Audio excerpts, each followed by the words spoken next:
भिन्नों की तुलना आर पार गुणा की विधि से, comparison of fractions by cross multiplication method. आज के इस वीडियो सेशन में हम भिन्नों की तुलना करना सीखेंगे by using cross multiplication method. तो वीडियो को अंत तक ज़रूर देखिए और चैनल को सब्सक्राइब करना ना भूलें। भिन्नों की तुलना करने की यह विधि सबसे बढ़िया विधि है, क्योंकि यह विधि सबसे आसान और सटीक है।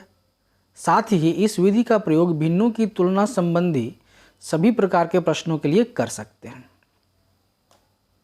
प्रतियोगी परीक्षाओं जैसे NTPC, SSC staff selection commission या आईबीपीएस आदि की तैयारी करने वाले अभ्यर्थियों को इस विधि का खूब अभ्यास करना चाहिए।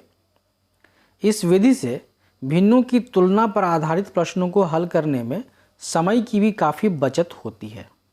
आज का यह वीडियो बहुत ही उपयोगी होने वाला है।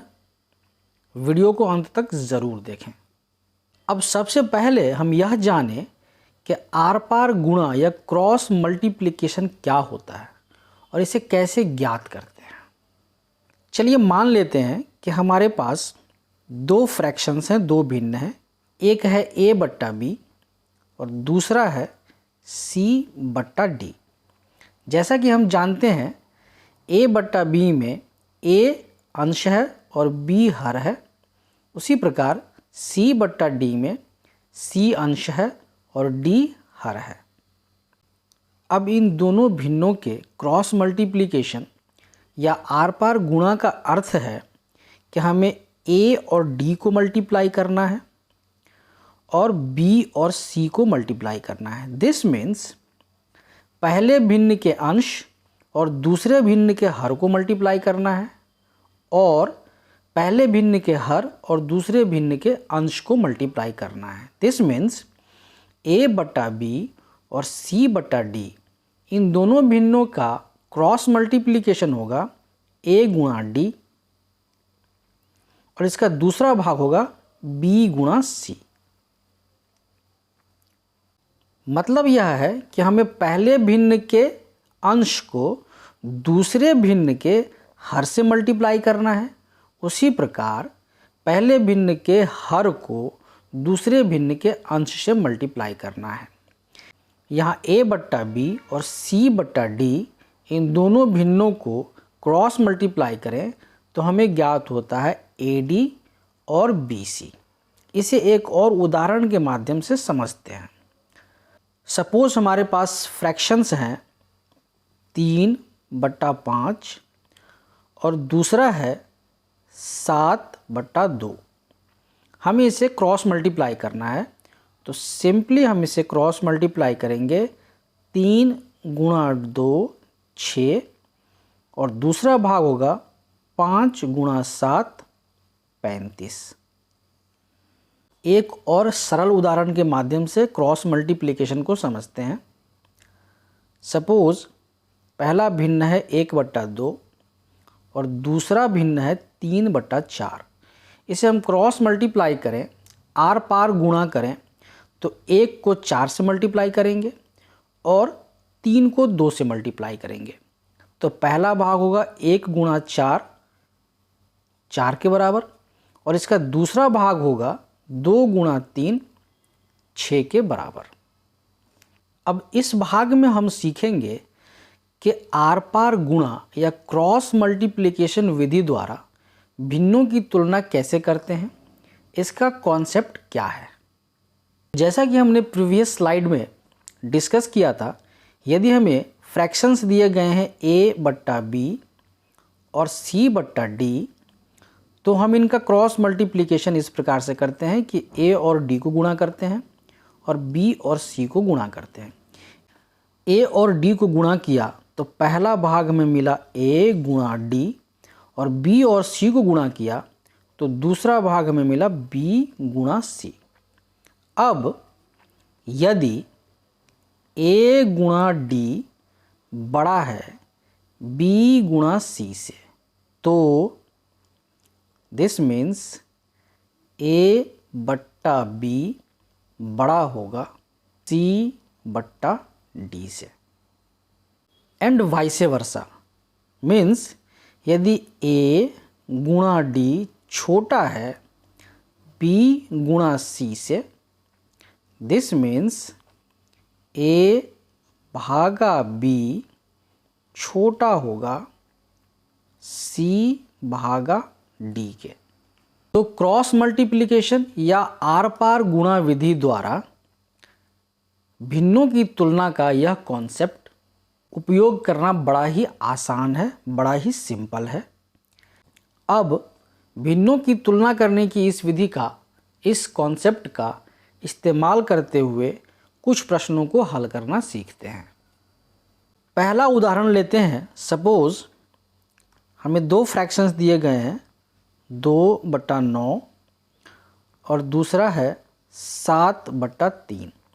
हमें क्रॉस मल्टीप्लिकेशन या आर पार गुणा विधि द्वारा यह ज्ञात करना है कि इन दोनों दिए गए भिन्नों में बड़ा कौन सा है, छोटा कौन सा है। तो सबसे पहले हम इन दोनों भिन्नों का क्रॉस मल्टीप्लिकेशन ज्ञात करेंगे। उसके लिए हम 2 को 3 से मल्टीप्लाई करेंगे और 9 को 7 से मल्टीप्लाई करेंगे। 2 और 3 को मल्टीप्लाई किया तो इसका मान होगा 6 के बराबर।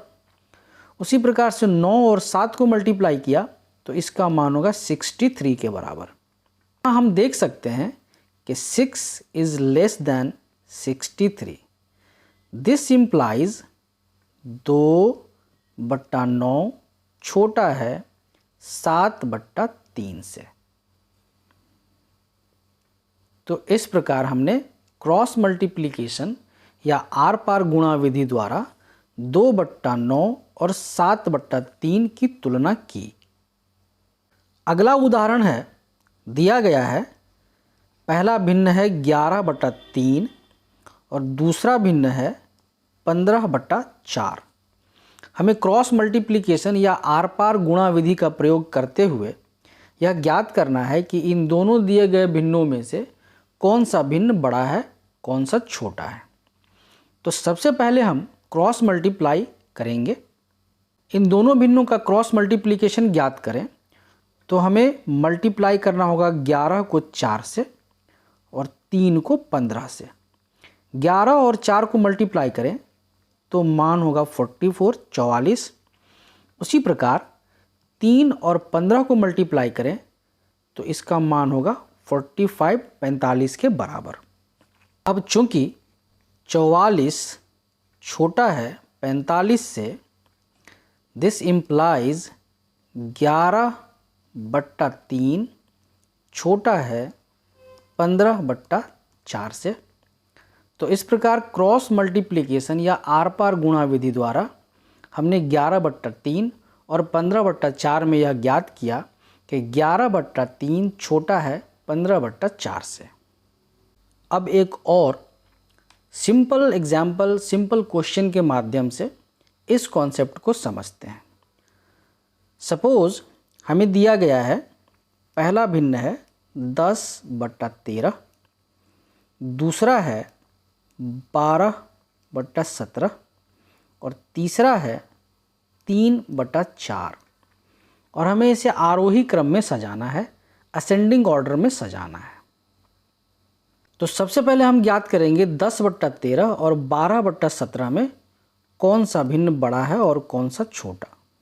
10/13 और 12/17 को क्रॉस मल्टीप्लाई करें तो इसका मान हो जाएगा 10 × 17 170 और 13 × 12 का मान हो जाएगा 156। यहाँ हम देख सकते हैं कि 170 बड़ा है 156 से। दिस इम्प्लाइज, यह हमें बताता है कि 10/13 बड़ा है 12/17 से। अब पुनः 10/13 और 3/4 की तुलना करें तो 10/13 और 3/4 को क्रॉस मल्टीप्लाई करें तो 10 × 4 का मान होगा 40 और 13 × 3 का मान होगा 39। हम देख सकते हैं कि 40 बड़ा है 39 से। दिस मीन्स 10/13 बड़ा है 3/4 से। उसी प्रकार अब 12/17 और 3/4 को कंपेयर करें तो 12/17 और 3/4 को क्रॉस मल्टीप्लाई करने पे हमें मिलता है 12 गुना 4 48 के बराबर और 17 गुना 3 51 के बराबर। यहाँ हम देख सकते हैं कि 48 छोटा है 51 से। दिस मीन्स 12/17 छोटा है 3/4 से।